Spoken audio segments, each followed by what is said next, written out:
Hi everyone, my name is Leo, and as you probably know, Neural DSP has just released a new CorOS firmware update with pretty interesting new features and a brand new profiling procedure.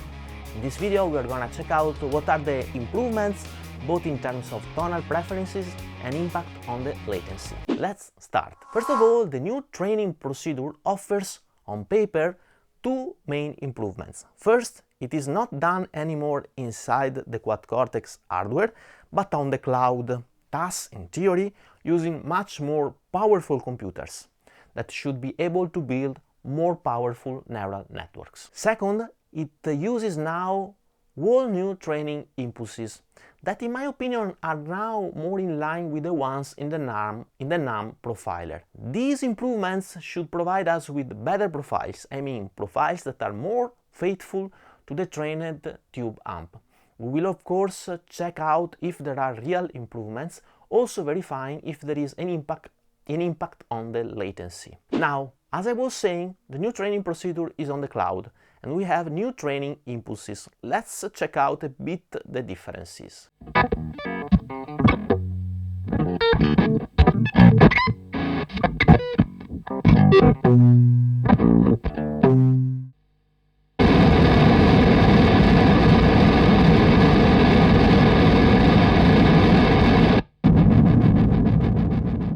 So, as you may have noticed, the old procedure was a bit camperish, so to say, where the new one is more similar to NUM. In fact, let's hear the NUM impulses.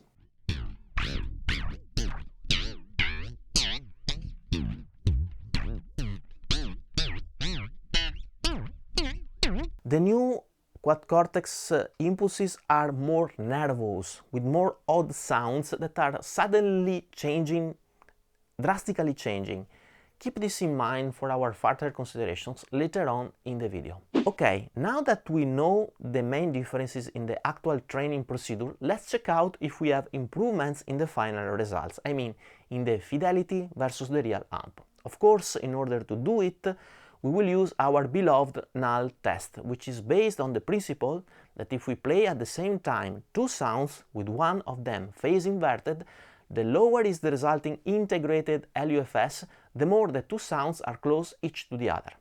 And of course I have matched the profiles and the real amp in terms of volume, and I have aligned the tracks at the sample point level. These tests take a lot of time, as you can imagine, so please subscribe and ring the bell, as it means a lot to me. Furthermore, I have sent the same riffs both to the real amp and the profiler, using a DI track in my DAW. I would also add that the profiled amp is a Soldano SLO100 coupled with a creamback speaker and mic with an SM57. Having said that, these are the results of the Null test. Old procedure, Soldano versus Quad Cortex.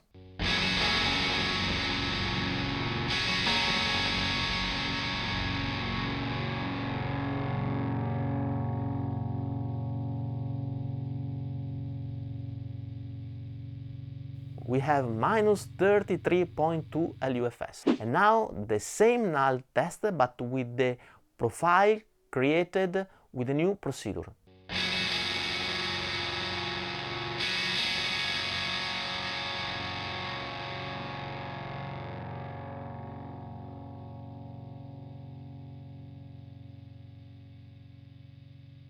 We have minus 34.6. So we have old procedure minus 33.2, new procedure minus 34.6. This means that we have an improvement of 1.4, which is not so bad considering that these are logarithmic values, but not so impressive, I would say. But if you remember what I said previously, the tones and sound used by the training procedure have changed quite a bit. Now, the testing tones are much more nervous, with drastic changes. This tells me that maybe one of the aims of the new procedure is to improve the note envelope management of the profile, where the note envelope management is the capacity of the profile to mimic the behavior of the tube amps when we pick the note harder and softer, with those beautiful nice note attack and decay that the real tube amps translate so well. To check it out, I would use the riff I use when I check out the note envelope management of tube amps versus modelers. So this is the null test of the whole procedure using the note envelope riff.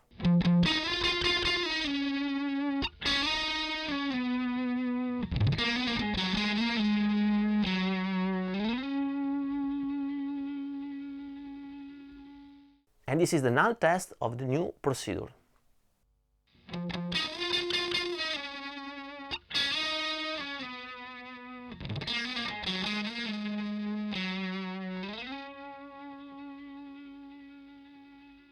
So we have Quad Cortex note envelope old procedure minus 32.7 versus the new one with minus 36.2.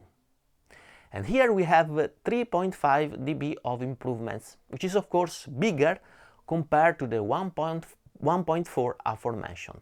That's interesting, and we'll discuss it more in my 2 cent section of this video. But of course this is an important improvement, as it has a lot to do with the feel and the response we get from the profiles, of course together with the latency. So let's talk now about latency, answering the last questions.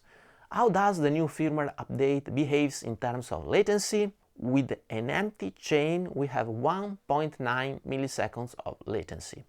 If we add an amp block we reach 2.4 milliseconds, where with the cab alone we have 2.7 milliseconds. With both the amp and the cab we have around 3 milliseconds of latency.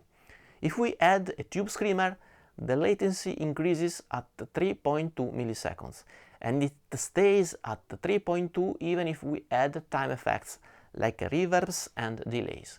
On the other hand, if we add a loop in the chain, of course jumpering with the cable the send and return ports, the latency increases at 5 milliseconds, where with 2 loop we have around about 7 milliseconds of latency. Now, with just a profile in the chain, the latency I have measured is 3 milliseconds, and actually it is very similar also with the V2 profile, which kind of surprised me, even if it is a good news. So these values are not bad, but are not in line with other top-notch devices like the Boss devices or the NAND player.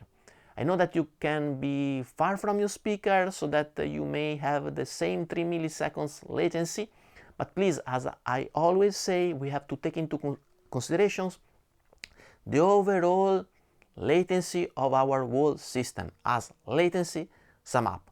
For instance, the latency derived from the fact that you are far from your speaker sums up to the latency of your modeler, that sums up with the latency of a wireless system, and so on and so forth. As I said, we have always to take into consideration the overall latency of our system.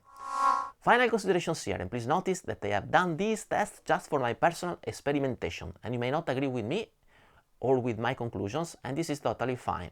Furthermore, this video is neither sponsored nor paid. I'm making these videos purely for the joy of sharing with you the results and because experimenting with these units is fun. First of all, this is of course a very good update with interesting improvements. We have more effects, more amps, more profiles, a new and improved training procedure, etc. Second, in terms of fidelity to the real amp, we have a slight general improvement, even if NAM is still king with around minus 40.6 dB in the null test for the plugin. But I think that comparing the old profiles with the new ones, we can feel a better touch response with the new one, thanks to the 3.5 dB of improvements in this area. This should derive both by the sounds and tone tests used in the training process and the more powerful CPU used to train the neural network, I guess. Third, the impact on latency is minor. I didn't test the latency since a long time and many firmware updates were released, therefore I can't compare to the old firmware, but in terms of latency I guess that we don't have drastic changes compared to the old firmware version. As you can imagine, this test took a lot of time, so I kindly ask you to subscribe and ring the bell. It's free and it means a lot to me. Thank you so much and see you soon. Bye bye.